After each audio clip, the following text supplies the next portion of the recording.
Good evening. God bless to everyone out there.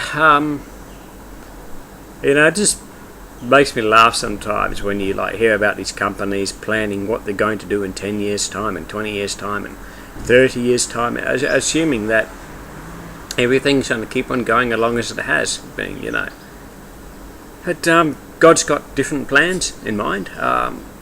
It says in 1 Thessalonians chapter 5 verse 3, I think it is, to them that say peace and safety, sudden destruction will cometh upon them. And that's what's going to come upon the whole earth.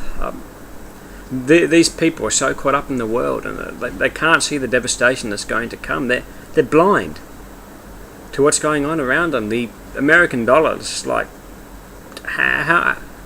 what's its buying power now compared to 20, 30 years ago?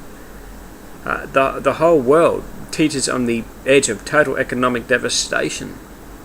I was watching a video last night, Brother John, Soldiers of the Cross, speaking about the likelihood of an EMP attack.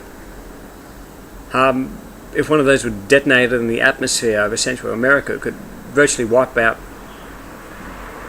the whole entire infrastructure of America. You wake up one morning, no electricity, and it ain't coming back on again. All the banks would be wiped out, no cars would start. Would people be prepared for this kind of thing? And it's something that could happen. But most of the world isn't. They're not right with God. They don't hear from God. They wouldn't be prepared to handle something like this. They'd end up starving to death or go out killing each other. But it is something we as God's people need to be prepared for. It is going to happen. Whether it be an EMP or whatever. Just the value of the dollar collapsing itself, if it doesn't have to be an EMP to turn the power off. You can't pay the bills, you don't have power. You don't have money, you can't put gasoline in your car. It's going to be the same result.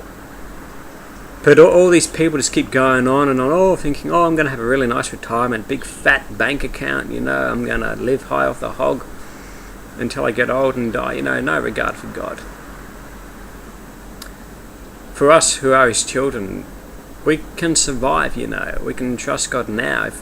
If God's saying, start planting a garden in your backyard, you do it. If He says start canning food, you do it. And God can still provide supernaturally as well. You can wake up one morning and there's all this quail in your front yard. Would you be prepared to slaughter it? Would you be able to slaughter animals? Now, I live where near there's a fair bit of bush. Would I have any problem killing a kangaroo? I've had kangaroo before. Wouldn't bother me. They're pretty dumb animals. They wouldn't be that hard to trap. But are people going to be able to do this, or are they going to curse God and then just go off in a murderous rage, out in the street, looting whatever they could find? You think about this. How long would the shops stay full for? If hundreds of people started looting them, it'd be cleared out within an hour. And a lot of the stuff you wouldn't be able to use anyway because you wouldn't be able to cook it.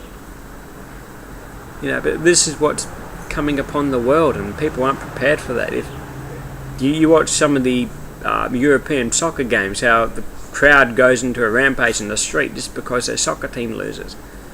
What's going to happen when somebody's got no food, It's going to be horrible. You're going to have a massive war on your hands, and no police force, no army's going to be able to contain it. They're all going to be out trying to get food of their own too, It's going to be a very ugly time, and it's God who's going to supernaturally provide for us and supernaturally protect us from those who want to harm us and steal what God's given us, But we need to make sure we're right with God. Just ask Him, as King David said, search my heart, God, and see if there be any wicked way in me, Really have a strong faith and trust in God that He will provide. We walk by faith, not by sight. If the food's running low, we've done all we can, we trust God that He will provide, and He will, because He's faithful. His word says He's faithful. He provides for the birds of the air. He'll provide for us. But it's our job to trust Him. God will provide. God bless you.